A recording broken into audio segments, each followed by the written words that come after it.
Assalamualaikum warahmatullahi wabarakatuh. Nama saya Muhammad Jaki. Saya akan menjelaskan pengertian haki atau hak atas kekayaan intelektual. Haki atau hak atas kekayaan intelektual adalah hak eksklusif yang diberikan suatu hukum atau peraturan kepada seseorang atau sekelompok orang atas karya ciptanya. Pada intinya, haki adalah hak untuk menikmati secara ekonomis hasil dari suatu kreativitas intelektual. Objek yang diatur dalam haki adalah karya-karya yang timbul atau lahir karena kemampuan intelektual manusia. Bagi yang tidak tahu apa itu intelektual adalah olah pikir yang menghasilkan suatu produk atau proses yang berguna untuk manusia.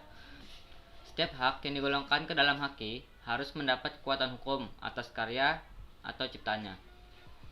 Untuk itu diperlukan tujuan dalam penerapan haki. Tujuan dari penerapan haki adalah antisipasi kemungkinan pelanggaran haki milik pihak lain. Kemudian, sejarah singkat haki di Indonesia. Hak kekayaan intelektual di Indonesia sudah dikenal sejak tahun 1844.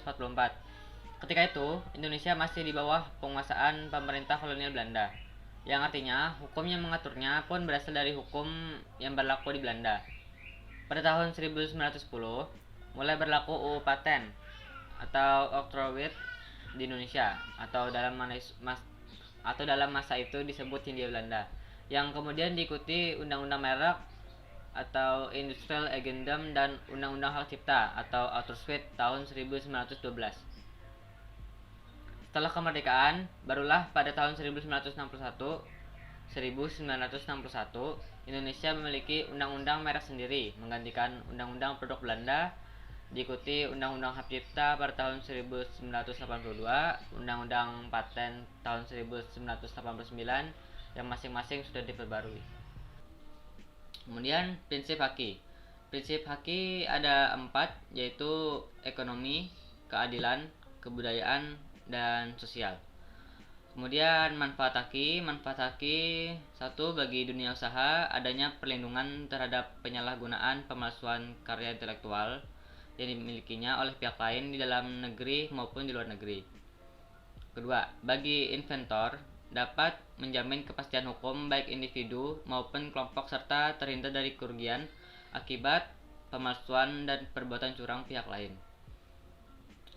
Ketiga, bagi pemerintah adanya citra positif pemerintah yang menerapkan haki di tingkat WTO atau World Trade Organization. Keempat, adanya kepastian hukum bagi pemegang hak dalam upayanya melakukan usaha tanpa gangguan dari pihak lain. Kemudian, pemegang hak dapat melakukan upaya hukum baik perdata maupun pidana bila terjadi pelanggaran atau peniruan. Kemudian yang keenam, pemegang hak dapat memberikan izin atau lisensi kepada pihak lain. Kemudian macam-macam haki ada 2, yaitu hak cipta. Hak cipta adalah hak khusus bagi pencipta atau mengumumkan atau memperbanyak ciptanya.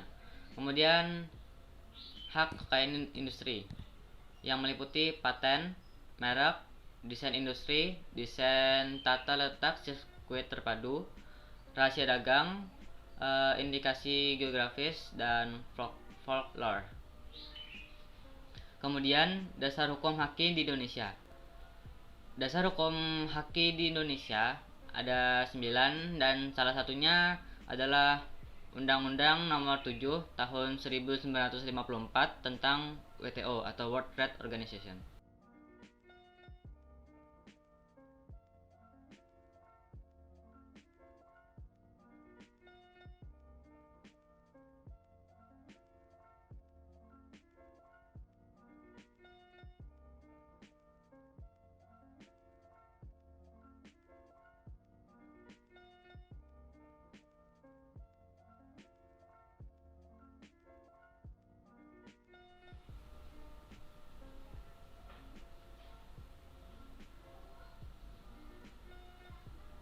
Terima kasih.